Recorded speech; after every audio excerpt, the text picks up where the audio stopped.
우리는 거룩을 어떤 특정 행위로 보는 경향이 있습니다. 무엇을 지키는 것 또는 행해야 하는 의무로 보기 때문에 거룩에 대해서 부담이 갑니다.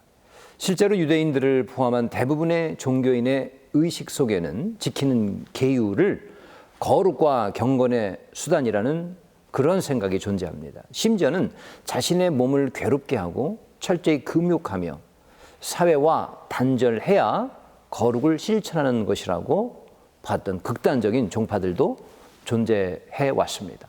하지만 우리 그리스도인들은 다릅니다. 요한복음 13장 1절에 보면 예수님이 마지막에 제자들에게 남긴 말씀이 있습니다. 부활 후 승천하시기 전에 자신을 따르는 제자들을 보면서 그들을 사랑하시되 끝까지 사랑하신다고 말씀하셨습니다. 그렇습니다. 예수님은 제자들이 당신을 사랑하기를 원하셨고 예수님도 제자들을 사랑하시되 끝까지 사랑하신다는 것을 말해주시기를 원하셨습니다. 왜냐하면 사랑받으면 그 사람이 좋아하는 것은 하지 말라고 해도 하고 싶어지고 또 그 사람이 싫어하는 것을 큰 돈을 갖다 준다 할지라도 하고 싶지 않게 되는 것이 당연한 이치이기 때문입니다. 만약 의무요, 법이니까 해야 한다면 얼마나 하기 싫어질까요? 옳은 행위인 줄 알면서도 의무이기 때문에 한다면 그것이야말로 정말 고역일 것입니다. 만약 기도를 의무적으로 해야 한다면 기도는 고행이 됩니다. 봉사도 고역이 아닐 수가 없는 것입니다. 여기에는 기쁨도 보람도 없습니다. 하지만 예수님을 사랑하기 때문에 그분이 나를 사랑하시기 때문에 하려고 한다면 그분이 좋아하는 행위를 하는 것은 전혀 어렵지 않을 것입니다. 이때 하게 되는 것이 바로 거룩이요, 경건이라는 것입니다.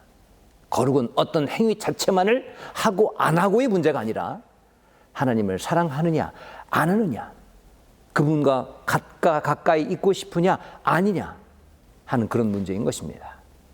주님이 과연 우리에게 원하시는 것이 무엇일까요? 그래, 고난스럽고 우울한 것은 내가 너희들을 위해 이미 다 했노라. 나는 너희를 사랑한다. 끝까지 사랑한다. 그러니 행복하여라. 이게 바로 우리를 향한 주님의 음성에 가깝지 않겠습니까?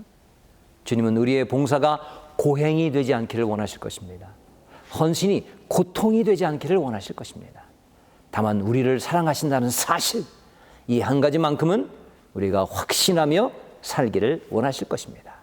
왜냐하면 이때 바로 거룩이 생겨나기 때문입니다. 이 거룩은 바로 능력입니다.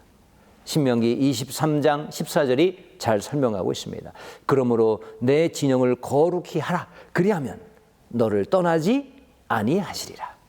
우리의 삶의 주변에 하나님을 향한 사랑이 넘쳐나길 원하십니다. 어떤 올바른 행위나 계율이 아니라 그분을 그저 먼저 사랑하고 가까이 하고픈 마음, 이 마음이 넘쳐나기를 원하시는 것입니다. 그래야 하나님이 우리를 가까이 하실 것입니다.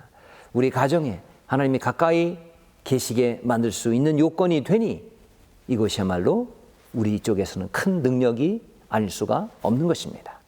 그런데 이스라엘 백성들은 가나안 땅에 들어가고 나서 이 거룩의 능력을 잃어버리고 말았습니다. 언제부턴가 율법과 행위의 준수라는 의무 조항만 남았고 그분을 향한 사랑은 어느덧 물질과 풍요에 대한 사랑으로 대체되고 말았습니다. 그래서 열왕기상 18장 21절에서 이스라엘을 향한 하나님의 말씀이 바로 이런 말씀이 있습니다. 너희가 어느 때까지 둘 사이에서 머뭇머뭇하려느냐. 머뭇거리는 사람의 특징이 무엇입니까? 바로 무기력함입니다. 어떤 소신과 확신이 있어서 분명한 방향성을 가지고 힘차게 나아가지 못합니다. 거기에는 힘이 보이지 않습니다. 그 어떤 능력도 잃어버린 상태가 되고 마는 것입니다. 바로 거룩이라는 능력을 잃어버린 이스라엘의 모습이 그랬던 것입니다. 이제부터 하나님을 더욱 사랑하기 위해서 애쓰시기 바랍니다.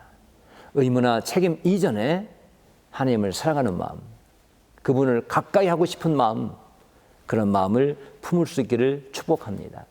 그것이 곧 거룩이며 경건에 이르는 길인 것입니다.